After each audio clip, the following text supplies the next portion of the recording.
Bienvenidos a un nuevo capítulo del podcast de la ATUZ. Estamos aquí, Cristina y yo, con un invitado muy especial. Aquí tenemos a Manu de Rivas, el presidente de la asociación de la ATUZ, que además sabe mucho sobre privacidad, que es el tema principal de nuestro podcast de hoy, y nos va a contar toda su experiencia, todos sus conocimientos y todo lo que sabe sobre el tema. Así que es un gusto tenerlo aquí. Por favor, di algunas palabras, lo que quieras.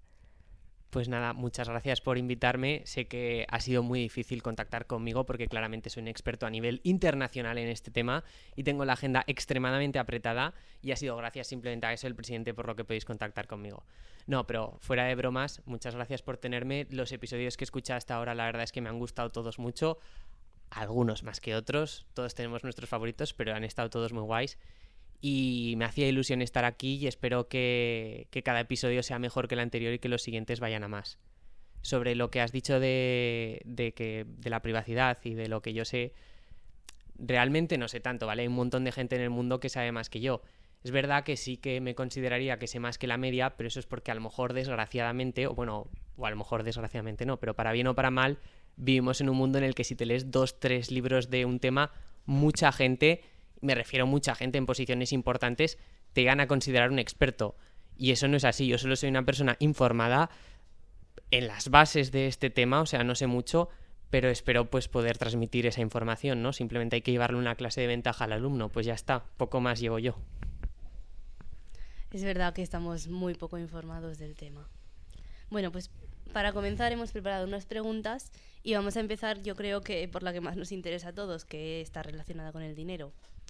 Vamos a ver, si algo es gratis, si nos dejan una aplicación o un software gratis, ¿de verdad es gratis o estamos cediendo algo a cambio? A ver, esto es una cosa que se dice mucho, ¿no? Esto sí que es algo que la gente sabe, que es lo de si algo es gratis es que tú eres el producto. A ver, eso no es cierto. Por ejemplo, hay gente en varias situaciones que a lo mejor está recibiendo una ayuda de una ONG por la que no está pagando. Evidentemente no están... Bueno, a lo mejor sí hay ONGs que son muy malas, pero en principio es gratis y punto. Y luego muchos de los servicios que nosotros podemos utilizar en nivel de software, pues a lo mejor porque son llevados por ONGs como es Signal, que es una alternativa a WhatsApp, o simplemente pues porque no hay un ánimo de lucro detrás, como por ejemplo si utilizáis una distro de Linux, aunque lo llevan muchas empresas, en principio eso es gratis y no están vendiendo tus datos. Hay algunas puntuales que sí, pero en principio no. Entonces, no siempre es así.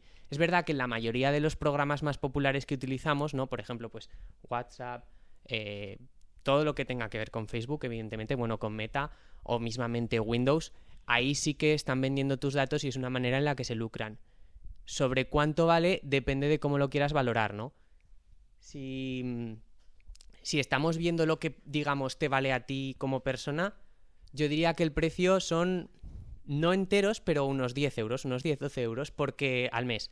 Porque eso es lo que... Bueno, Meta ha sacado una alternativa a Twitter que se llama Threads, que es, pues eso, como Twitter, no tiene mucho más misterio, y la ha sacado ya en Estados Unidos y en Europa ahora mismo, no sé si ha salido ya, pero tardaron en sacarla porque como en Europa tenemos leyes de protección más fuertes y tal, no podían extraer todos los datos que traen del mercado americano.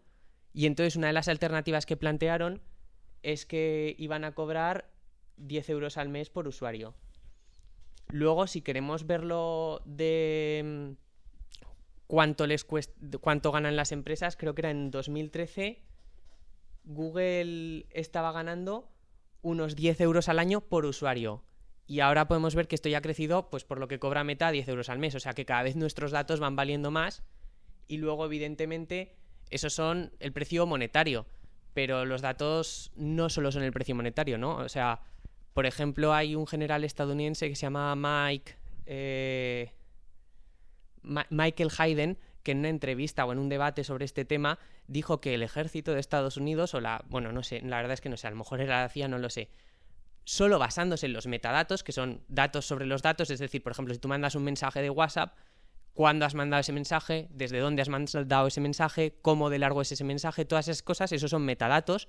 Solo basándose en los metadatos mataban gente. Entonces, aunque el valor monetario pueda ir fluctuando, está claro que es una cosa que hay gente que pues es debido a muerte. Claro, además es un tema muy peligroso y complicado, pero es que hasta qué punto a las empresas puede salir rentable si no si no lo vendieran de alguna manera o se llevaran algo a cambio. Pero tenemos una cuestión muy importante relacionada respecto a esto, y es que, a ver, la Ley General de Protección de Datos, ¿tú crees que realmente protege los datos del usuario? Porque, como decías, hay veces que están las cuestiones de vida o muerte dependiendo de la situación, del país. ¿Cómo lo llevan? ¿Tú, Vale, cuál es tu opinión? O sea, la Ley General de Protección de Datos, no soy abogado, no me la he leído entera, es verdad que he leído algunas cosas porque soy así de friki, pero es una herramienta, ¿vale? La privacidad es un espectro. Tu vida puede ser totalmente pública, o sea, por ejemplo, aquí, incluso aunque todos usásemos Windows y TikTok y WhatsApp y todo eso, y nuestra vida seguiría siendo evidentemente más privada que la de alguien famoso que le siguen los paparazzis.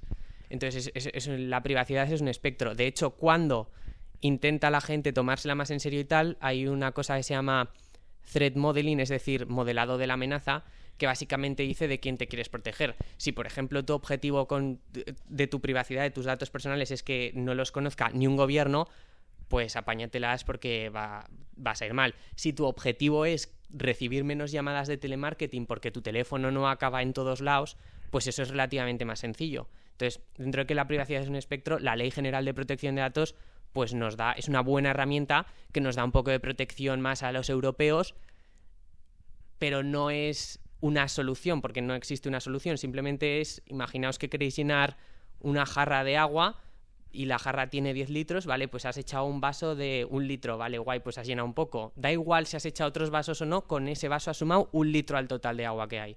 Entonces, ayuda, daño en principio no hace. A lo mejor podría técnicamente atacar a la competitividad de nuestras empresas y tal, pero bueno, eso es una cosa que está muy cogida con pinzas y que habría que verla, porque en principio una empresa que no tiene el monopolio sobre los datos de sus clientes es una empresa que tiene que competir con todas las otras empresas que tampoco tienen ese monopolio, ¿no? Entonces, bueno.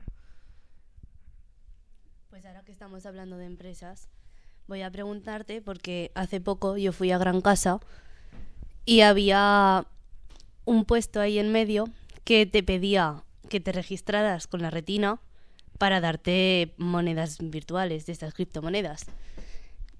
Claro, ahí te están recogiendo tus datos biométricos. ¿Qué opinas? A ver, eso es algo muy peligroso y de hecho creo que les han prohibido hacerlo y España no es el primer país en el que se prohíbe, y cuando yo fui a Gran Casa y también lo vi, ya estaba prohibido en algún par de países más, en concreto WorldCoin. No me acuerdo en cuál es, porque además era un país... esto lo tendría que mirar, lo tendría que haber apuntado. Era un país que básicamente hizo un negocio a nivel estatal con WorldCoin de permitirle que iban a ser su futura moneda y no sé qué, y luego cuando ya se vieron las invasiones de privacidad que eso tenía, los prohibieron y los echaron. O sea, ha sido un cambio radical pero no me acuerdo de qué país era, desgraciadamente. En principio, los datos biométricos son los más sensibles que tenemos, porque si, por ejemplo, imaginaos que se filtra vuestra contraseña vuestra contraseña del banco. Vale, pues las vas a pasar fatal, te van a robar dinero, vas a tener un montón de movidas con el banco, pero una vez que cambies la contraseña, no tiene por qué volver a pasar. Ahora, no sé vosotros, pero yo en el banco, bueno, en el banco no, pero en el gimnasio, por ejemplo, me pidieron la huella. Entonces, el gimnasio tiene mi huella. Yo ahora esa huella no... O sea, esa huella no me la puedo cambiar en un futuro si pasa algo, ¿sabes? No es una contraseña. El ojo que te escanea en la retina pasa lo mismo. Al no ser que os vayáis a comprar ojos nuevos, solo tenéis 2. Entonces, imaginaos que solo pudieras tener 2 contraseñas a lo largo de toda tu vida y hubieses perdido una. Y la otra, sinceramente, lo que no sé es cómo de distinta es. Es decir, que cuando son contraseñas físicas es más difícil que pueda haber algún altercado o algo, tú no puedes cambiar tu huella dactilar, claro. No te lo van a poder robar, no va a poder haber hay un trato de datos, por así decirlo, pero por ejemplo, con lo que decías de la contraseña del banco, tú una vez que te la cambias, si te han estafado ya, por ejemplo, ya se han quedado con parte de tus datos, si te cambias la contraseña, eso aún así... ¿se quedan con algo de tus datos? Hombre, si por mucho que lo hayas cambiado, ya tienen... Claro, pero, o sea, si alguien... eso es la analogía de la jarra que ponía antes. Si tú quieres rellenar tu jarra de agua y ya la jarra es de 10 litros, ya tienes 3, imagínate, coge a alguien y se lleva 2. Eso no es motivo para coger el 1 y tirarlo por ahí, ¿no? Pues ahora tienes un 1 y tendrás que seguir y tal. O imagínate que lo que hacen en este caso no es robo de datos, sino que es simplemente que acceden a tu cuenta, del banco, que eso ya es peligroso. Bueno, vale, pues pon que te roban 1.000 euros, pues intentarás recuperarlos como quieras.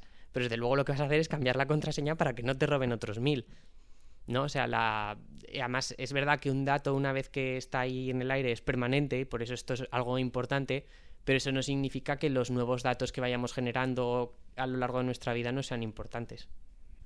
Este problema que mencionabas de los datos biométricos y tal, ¿tú crees que para relacionarlo con IAs de imágenes, nuestros rostros, los filtros en las fotos, qué relación tiene? ¿Tú crees que las empresas almacenan estos rasgos y los venden a otras empresas para utilizarlos de alguna manera?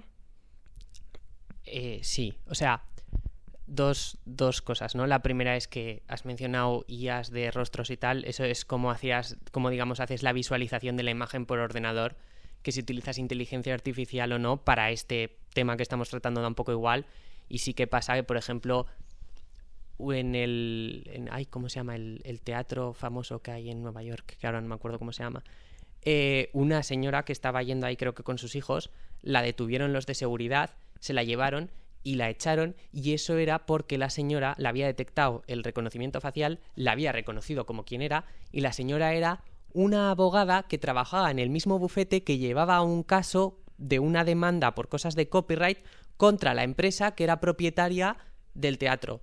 O sea, que ni siquiera estaba ya trabajando en el caso y era una cosa que había hecho la empresa propietaria del teatro, pero aparte. Se había quedado almacenado y registrado. Lo tenían a todos fichados y tú en nuestro teatro no entras. Entonces eso evidentemente es una cosa que podemos pensar que una empresa en su propiedad privada puede poder hacer lo que quiera, pero yo tengo que tener derecho a que una cámara no sepa dónde trabajo, una cámara de seguridad de un sitio al que voy, me da igual cuál sea. Eso es un derecho que yo creo que es fundamental, ¿no? Que es de lo que estamos hablando, que la privacidad y el anonimato son derechos fundamentales. Y luego la otra cosa que has dicho, lo de que venden los datos, en su mayoría de los casos, los datos técnicamente no se venden.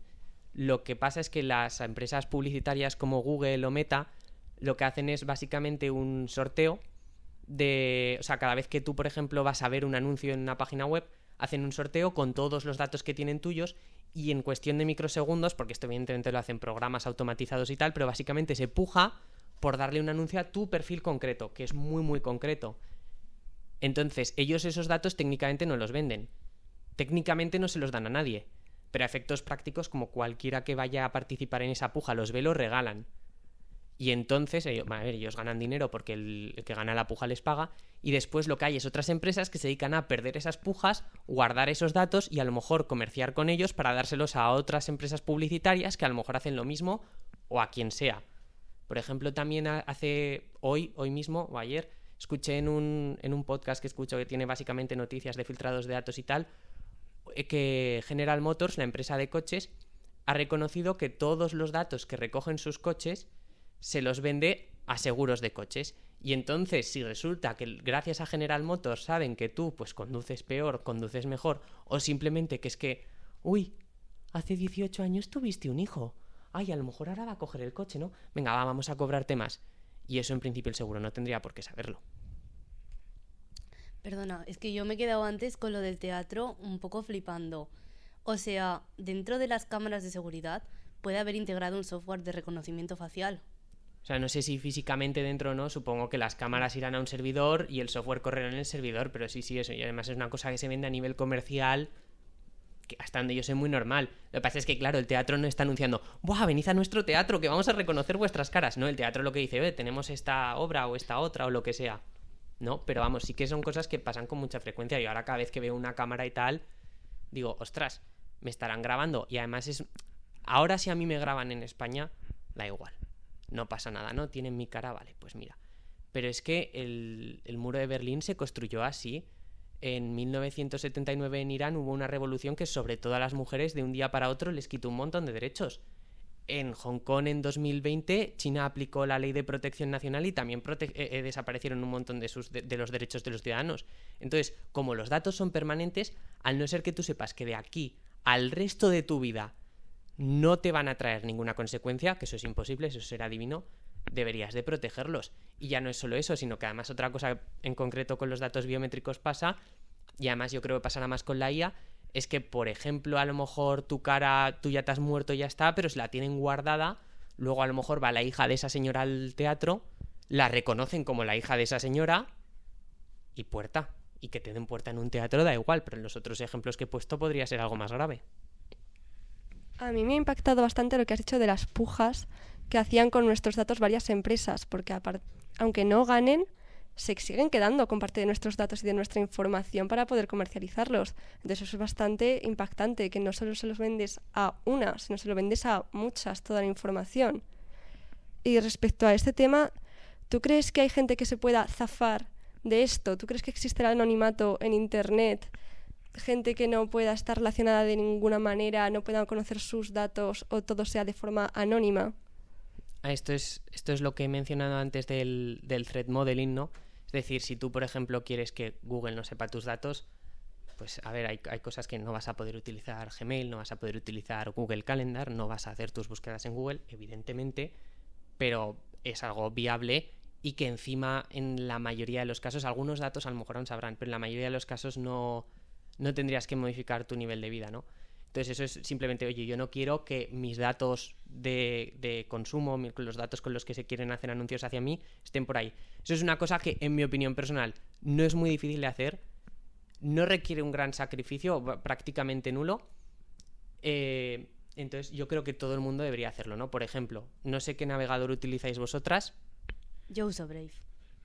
Yo uso Chrome. Pues por ejemplo, Fátima, en tu caso, utilizar Brave en vez de Chrome. Brave es un navegador, el icono es un leoncito. Y bueno, te lo puede decir Cristina, que supongo que en algún momento has usado Chrome. ¿Hay alguna diferencia cuando lo usas? Hombre, para empezar, todos los anuncios que no te llegan. Ah, bueno, sí, decía que digas, uy, no sé dónde está este menú o algo así, si lo sabía en Chrome. Ah, no, la verdad es que es bastante fácil. Incluso he conseguido crear perfiles y cambiar la paleta de colores y todo. Lo de los anuncios es bastante atrayente, ¿eh? También. Sí, sí. Incluso en aplicaciones como YouTube, que parece que ya como es una empresa grande no vas a poder nunca quitar los anuncios, funciona. Un muy buen trabajo, la verdad, por su parte. No, y además, por ejemplo, lo de bloquear los anuncios es importante porque pasan dos cosas. Que por un lado, en YouTube, si todo el mundo bloquea anuncios, ya te digo yo que no íbamos a poder bloquear anuncios, que Google metería una pasta en evitar que hiciésemos eso y vamos a dejar de poder hacer eso. Ya insiste mucho con el YouTube Premium sin anuncios. Claro. Y poca gente yo creo que tiene YouTube Premium. Sí, pero la cosa es que tú, entonces, claro, dices, es que yo quiero, por ejemplo, poder seguir viendo YouTube sin anuncios, entonces que vean anuncios los demás y así a mí me sigue funcionando. Vale, pero está el componente de seguridad de que en YouTube no, pero en otras páginas hay anuncios que son lo que se llama malvertising, que es de malware y advertising, ¿no? Y simplemente es pues que un anuncio que a lo mejor si lo pinchas o en el peor de los casos lo ves o lo que sea, te puede descargar un virus y te puede fastidiar el ordenador. Entonces, incluso por motivos de autoprotección, de proteger tus datos, ¿no? Porque al final, eso es lo que tienes en tu ordenador, bloquear los anuncios está muy bien. Y aparte de eso, Brave pues hace muchas más cosas de fondo que tú al usarlo ni te enteras. O sea, lo que tú ves es básicamente igual que Chrome, pero sin anuncios. Entonces, ese es un cambio muy fácil que puede hacer cualquiera. Y luego, otro cambio un pelín más difícil que este. O sea, el de Brave es gratuito, porque vas un día, lo haces y ya te olvidas para el resto de tu vida y ya está. Y luego otro cambio también muy, muy fácil de hacer es que casi todo el mundo, por ejemplo en España, hablamos por WhatsApp. Pues si hay otra persona que no tiene, que aparte de WhatsApp tiene otras apps, aunque sea el Facebook Messenger, que evidentemente no es más privado que WhatsApp, tienes la ventaja de que por lo menos ahora tus datos están más distribuidos y eso que tanto WhatsApp como Facebook Messenger serían de Meta. Y si encima coges y con otro hablas por Telegram y tal, pues todavía están más distribuidos. Y evidentemente lo mejor que recomiendo al usuario normal, sin meternos en cosas raras de vamos a utilizar una encriptación activa, no sé qué, cosas que a lo mejor los que hagáis ciberseguridad con Álvaro aquí en la carrera, pues os explicará él, pero podéis usar una aplicación que se llama Signal, que es literalmente WhatsApp, solo que los mensajes en vez de ser de color verde son azules, y eso te da un montón de privacidad. En este caso Signal también es gratis, volviendo a la primera pregunta que me habéis hecho, Signal es gratis y eso es porque lo lleva una ONG. Entiendo pues que no te planteas trabajar en Facebook y en Google. Por ejemplo, Que son empresas que usan nuestros datos a diario. Hombre, a ver, a mí... Todo el mundo tiene un precio, ¿verdad? A ver, no, hombre, a ver, depende. Hay ciertas atrocidades que no cometería por ninguna cantidad de dinero, ¿no? Pero yo creo que dentro de Facebook y de Meta hay gente que es muy apasionada, que incluso a lo mejor tiene también estas preocupaciones y que no hay motivo para no trabajar. Yo el trabajo que me gustaría tener, puesto que en Teleco se puede elegir, pues evidentemente cuanto más ético y más alineado con mis valores personales estuviera mejor, pero pues como todo el mundo. Eso no significa que el trabajo no podría estar ni en Google ni en Meta. Es más, a lo mejor sería bueno coger el trabajo en Google y en Meta y intentar cambiarlo desde dentro, no sé.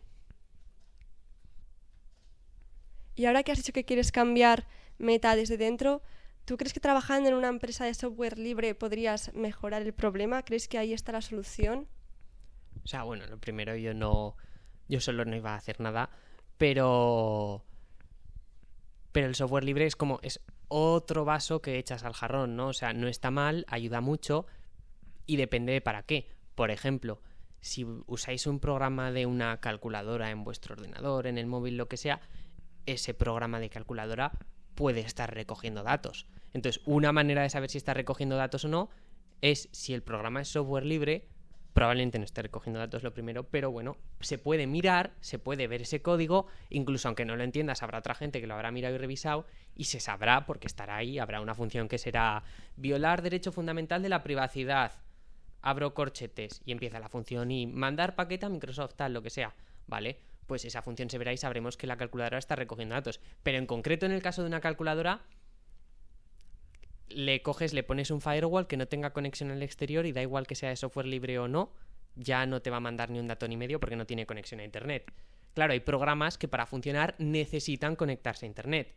Entonces, en ese caso, sí que hasta donde yo sé, que aquí viene lo que he dicho al principio, que no soy ningún experto, pero hasta donde yo sé, la única manera de verificar 100% que esa aplicación no está mandando tus datos es que sea de software libre. Podrías intentar hacer capturas con Wireshark como hacemos aquí en clase y tal, y ver los paquetes que se envían, pero irían cifrados, sería un jaleo. Si está la función tal cual, lo ves claramente y ya está. No, sí se ven. Hubo hace unos años que no sé qué le pasaba a mi móvil y decidí ponerme un capturador de paquetes en el móvil. Pues sin tener abierta ninguna aplicación, no tenía Instagram ni Facebook instalados, pues sin tener abierta ninguna aplicación de la compañía, o sea WhatsApp, que era la única que tenía, estaban todo el rato saliendo paquetes de mi móvil hacia Facebook. Joder, bueno, pues si hubieses dicho hacia Google aún no, porque dices, bueno, es un Android, o hacia Apple, vale, es un iOS porque está en el sistema, pero hacia Facebook. Sí, pues es que no tenía ni la aplicación, me molestó muchísimo. Da igual, no vamos a hablar. Bueno, pues si seguimos hablando de vasos para llenar esa jarra que has dicho, me parece que la tecnología blockchain podría ser algo interesante, ¿no? Porque allí todo lo que haces en Internet se queda registrado y todos los usuarios de Internet que estén usando esa tecnología pueden validar lo que has hecho y saber qué acción has llevado. Entonces, ¿te parece que es un vaso más o no? A ver, o sea, evidentemente lo que has dicho respecto a la privacidad suena muy mal. O sea, no queremos registros, no queremos que se pueda verificar nada. La gracia es que tú puedas decir según qué cosas en Twitter, que lo primero que a lo mejor ha pensado uno es una burrada, pero puede ser contra, yo qué sé, el gobierno dictatorial bajo el que vives, ¿sabes? En China o en otro país, que puedas decir cualquier cosa de esa y que no pueda haber repercusiones legales ni que te metan en la cárcel ni nada de eso.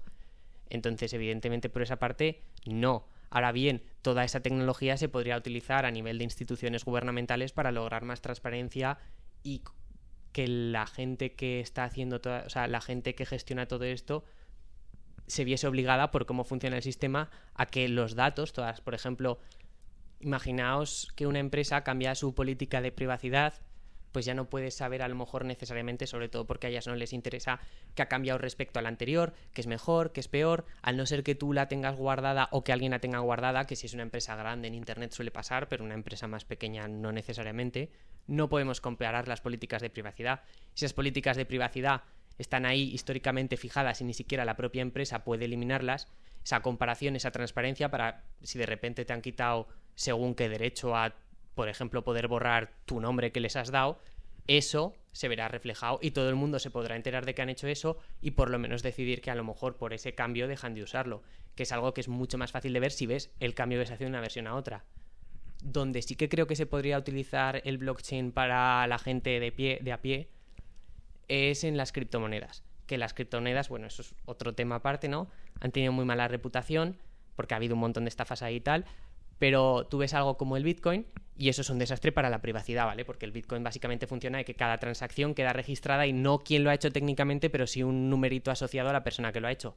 Pero sin embargo tenemos otras criptomonedas como el Monero, que son hasta donde yo sé y hasta donde creo que se sabe por ahora, igual de anónimas que el efectivo. Una vez que pagas nadie tiene por qué saber nada y de hecho por ahora se ha demostrado que es lo suficientemente anónimo como para que sea la moneda principal que se utiliza en mercados de la dark web para comprar y vender drogas. Lo de la dark web también es otro tema. Allí cuando entras a hacer cosas, ¿eres anónimo? Depende. O sea, hay dos maneras medianamente fáciles de entrar en la dark web, ¿no? Una sería con el Brave, que aparte de hacer pestaña de incógnito, te hace pestaña de incógnito con Tor. Usando eso no entréis en la dark web porque no seréis anónimos, brillaréis como un faro en una noche de tormenta. Si utilizáis el navegador de Tor, que es de la misma, creo que es una organización gubernamental del gobierno de Estados Unidos o algo así, no sé si es una ONG o no, pero es de la misma organización que lleva pues la red de la dark web en la que se hace todo, que es la red Tor. Si usáis ese navegador Tor, que se escribe T-O-R, no como el dios nórdico, sin H, T-O-R solamente. En principio sí que sois anónimos porque al usarlo, por ejemplo, una cosa que notaréis, bueno, y usadlo sobre todo en vuestro ordenador. En el móvil sí que es un poco más peliagudo. Mejor en la dark web no lo uséis, no entréis directamente. Hombre, que puede estar interesante si quieres investigar y hay muchos códigos para hackeo y todas estas cosas de ciberseguridad. Hombre, es algo, o sea, sí que hay que saber, o sea, no hay que saber cómo entrar, pero sí que tiene que ser algo que la gente pueda entrar, pues por lo que hemos dicho, ¿no? Hay gente que no tiene el lujo de libertades que gozamos en este país y que entonces a lo mejor para poder comunicarse o enterarse de las noticias de fuera, esa es su única manera. Y luego también un motivo por el que está bien que entremos la gente, el resto de la gente que sí que gozamos de ese lujo, no solo pues para ver lo que hay, que es curioso y aprendes, no hace falta que compres nada ni cometas ningún crimen, sino que además cuanta más gente entre en la dark web y sea normal que estés mirando el ordenador de tu amigo y tenga el navegador este del Tor, pues la gente que de verdad no tiene el lujo de... la gente que necesita entrar por motivos de libertades necesarias o por proteger otros derechos, esa gente no parece tan sospechosa si les ven que tienen el navegador, ¿no? También es un motivo más para descargarte Signal, aunque por ahora no lo use nadie. Signal lo utiliza mucha gente que a lo mejor está viviendo bajo regímenes opresivos o simplemente gente que a lo mejor sufre acoso por parte de su pareja, que eso puede ser muy duro, ¿no? Y entonces, por ejemplo, que Signal te permite esconder el icono y te permite tal, pero el que, por ejemplo, tu pareja no mire Signal y no tenga ninguna manera de coger datos de ahí, te puede dar una protección y entonces lo que tiene que ser es que si tu pareja, imaginaos que sois acosadores o que sois maltratadores y que vuestra pareja tiene Signal, que eso no digáis, uy, me está denunciando, está preparándose para dejarme, voy a darle una paliza. No, porque todo el mundo tiene Signal. Ya veo, y volviendo un poco al tema de seguridad, ¿tú crees que tener una VPN es realmente útil o solo es algo que da falsa sensación de seguridad, que realmente no es tan útil como parece? A ver, una VPN, ¿vale? Supongo que la mayoría lo sabréis, pero básicamente lo que hace es que todo tu tráfico se cifra, entonces cuando sale de tu ordenador o de tu móvil, pues Movistar, si tienes internet contratado con Movistar o quien sea, no lo puede leer, llega a los servidores de la empresa que te da la VPN, ahí se descifra y ya sale a internet. Entonces parece que tu tráfico, en vez de haber ocurrido ahí en tu casa, ha ocurrido donde sea que estén los servidores de la VPN. Es como cualquier otra herramienta, ¿no? Un martillo se puede utilizar para meter clavos y construir una silla o para sacarlos y destruir la silla. Entonces, con una VPN lo que realmente estás haciendo es lo que se llama una transferencia de confianza. Es decir, todos tus datos de internet que en principio ahora mismo tú confías en que los tenga y los tramite tu proveedor de servicios de internet, tu ISP, ¿no? Movistar, ahora confías en que lo haga la VPN. Entonces, ¿has ganado algo? Bueno, pues si no confías más en tu VPN que en Movistar, no. Por eso yo, si la gente está interesada en utilizar una VPN, las dos que recomiendo son iVPN, como si fuera de Apple, y VPN, y otra que se llama Mullvad. Luego hay una que se llama Proton VPN, que no está mal. La clave en general, escogiendo una VPN o cualquier otra herramienta que sea interesante, es pues si es de software libre mejor, y sobre todo herramientas que tengan motivos para ganarse tu confianza. Entonces, en este caso, las 3 que acabo de recomendar han sido auditadas recientemente y en principio no tendrían por qué estar guardando tus datos, ¿no? Una vez que los tramitan, los borran. Y sí que sé que creo que esa Proton, algunas fuerzas de la ley les han pedido datos y como no tenían datos que dar porque los habían borrado, no han podido dar datos. Entonces eso es un indicador muy fuerte que en principio podemos confiar más en esa empresa que a lo mejor pues en Movistar o en Orange, que me meto mucho con los de Movistar, pero no es por nada. Yo también había leído que es que me ha recordado mucho Proton Mail, que es como el Gmail, pero en principio respeta tu privacidad. Y por cómo lo has definido, ¿no sería lo mismo la dark web?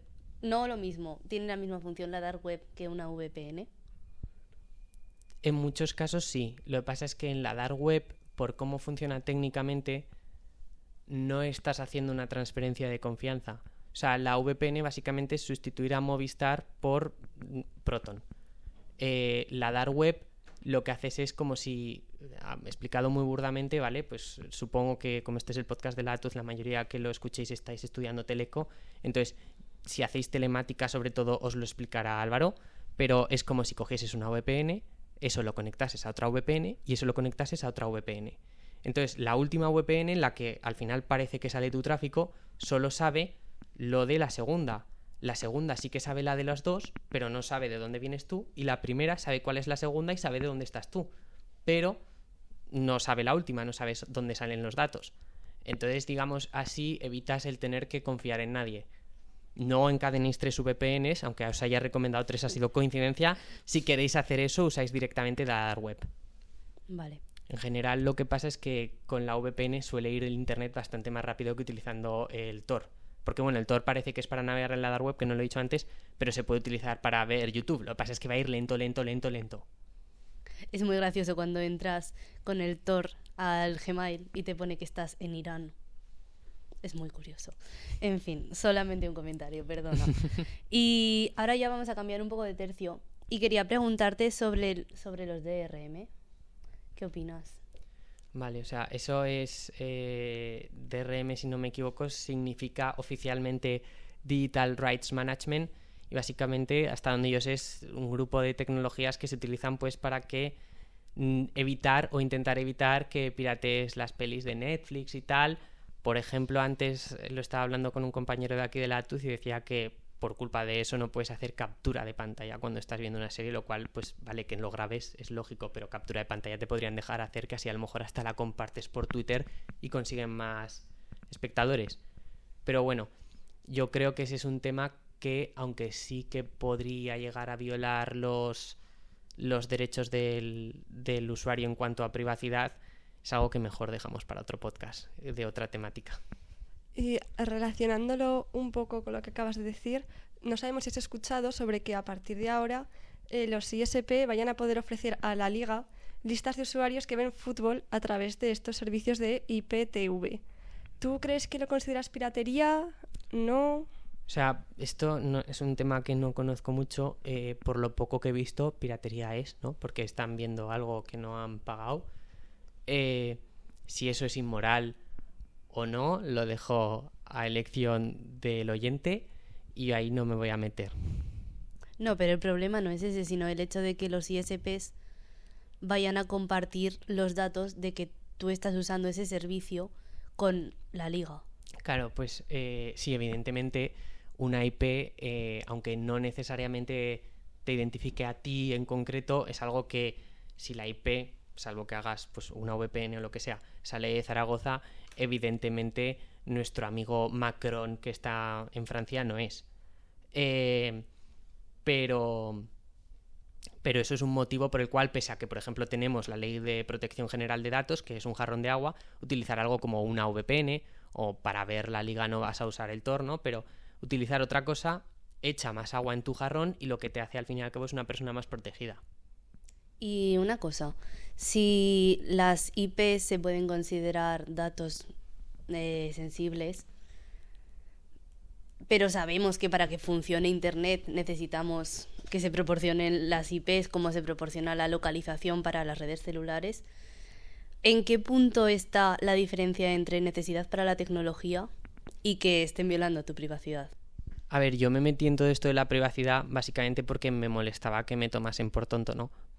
Por ejemplo, si una empresa a la que voy a pagar algo, por ejemplo, imaginaos que compro algo por Amazon, necesita mi tarjeta de crédito, ¿vale? Pues yo entiendo que para tramitar el pago, ya que el pago se está haciendo por tarjeta de crédito, necesitas mi tarjeta de crédito. Eso es perfectamente razonable.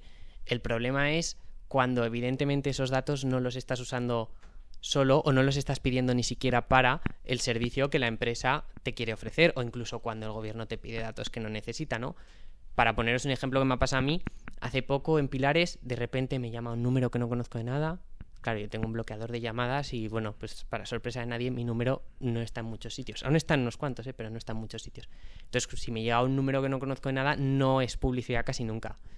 Cojo, me dicen, hola, buenos días, que somos de tu gimnasio, es que queríamos preguntarte dónde vives. Y yo, ¿cómo? Y hablando un poco más con ellos me negué a darles los datos porque digo, yo qué sé, esto es un número que de repente me llama y quiere mi dirección, es un poco extraño. Parece típica estafa que te hacen Sí, siempre. sí. Bueno, pues una de las cosas que me dijo la persona que me estaba llamando es que dice, no, sí, que somos del gimnasio, puedes comprobar, buscas el número en Google y verás que evidentemente te sale que somos del gimnasio. Y yo, bueno, vale, pero como entenderás, yo con respeto y tal, porque si de verdad son del gimnasio, solo es una persona que está haciendo su trabajo, pero, oye, yo este dato por teléfono no te lo voy a dar. Vale, al final cuelga tal, no sé qué. Lo miré, efectivamente el número era del gimnasio y como a los 2 días voy al gimnasio, pam, pongo la pulserita, tal, pero no me deja entrar. Y le doy otra vez, no me deja entrar. Y entonces voy a la entrada a ver qué pasa. No, sí, es que necesitamos que nos digas tu dirección para meterla en el sistema. Evidentemente, el gimnasio al que me desplazo yo desde donde sea que vivo hasta ahí no necesita para nada, pero absolutamente para nada, saber mi dirección. ¿Eso por qué es? Pues porque habrán subcontratado la gestión de la identidad para quien puede entrar o no al gimnasio a Dios sabe qué empresa, y esa empresa está cogiendo datos. Entonces, al final se la di porque no supe mentirle a la cara a la pobre chavala que me estaba atendiendo, pero bueno, que el caso es que ese dato era totalmente innecesario para el servicio que provee el gimnasio. Entonces, las IPs, usarlas es necesarias. Cuando a lo mejor estás guardando una lista de, uy, esta IP se ha conectado a este sitio, a esta otra página, a esta otra página, a esta en esta página, este tiempo, tal, no sé qué, eso evidentemente no lo estás haciendo para que Internet vaya mejor. Eso lo estás haciendo por otros motivos que a lo mejor, por ejemplo, quieres saber si se conecta a páginas de cierto partido político o cosas así, datos sensibles. Pues eso evidentemente ya es innecesario. Yo creo que ya hemos abordado suficientes temas por hoy, así que para finalizar, ¿podrías recomendarnos alguna lectura sobre el tema que nos pudiera interesar? Vale, o sea, yo he dicho que he leído pues un par de libros sobre el tema y más o menos es verdad, alguno más así un poco relacionado con otras cosas de derechos digitales, pero sobre libros el que a mí me ha gustado mucho es el de La privacidad es poder, de creo que se llama Cassandra Beliz. Luego hay uno que está bien, pero es tendencioso. El libro tiene claramente una idea política y la marca, que es el del enemigo conoce el sistema, que esa se llamaba Marta Peirano era. Marta Peirano. Y luego también podéis, por ejemplo, una página chula es mydatadon'twrite.eu, que ahí hay plantillas para exigir cosas de la ley de protección de datos y poder mandar correos de que borren tus datos y tal, que yo todavía tengo que mandarle uno al gimnasio. Luego la EFF, que es la Electronic Frontier Foundation, es una ONG que se dedica pues a luchar por en general los derechos de la gente en el espacio digital. Ahí tienen muchos recursos y bueno, podéis hasta uniros. Luego en Privacy International deben de también tener recursos, esa es uno que no he usado yo, que mira hoy que la gente dice que está muy bien. Y luego los que más me gustan a mí es Techlore, que es Techlore, una página web y tienen canal de YouTube y tal, en el que básicamente hacen tutoriales, hacen reviews de un montón de cosas. Y luego otra que se llama The New Oil, o sea, el nuevo petróleo en inglés, que es básicamente un blog en el que es una guía paso a paso de cuanto más en el fango te quieras meter, más te vamos a dar. O sea, por ejemplo, pues que puedes empezar por usar Brave, ¿vale? Pero eso es un nivel hace mucho, pero es un nivel muy simple y muy sencillo. Y luego, conforme más te vas metiendo en el blog, además te lo tienen ellos muy bien organizado, pues a lo mejor acabas, pues mira, me voy a quitar Firefox, voy a poner estos ajustes, luego voy a bloquear no sé qué, ¿no? Entonces, cuanto más tiempo quieras dedicarle, siempre hay más datos que rescatar. ¿Hay algo más que quieras comentar que no hayamos mencionado, que te hayas quedado con las ganas? Nada, pues a toda la gente que haya escuchado esto y que piense que la privacidad ha muerto por todos los datos que ya hemos dado, les animo a que por favor den todas sus contraseñas al email de la ATUZ mismamente.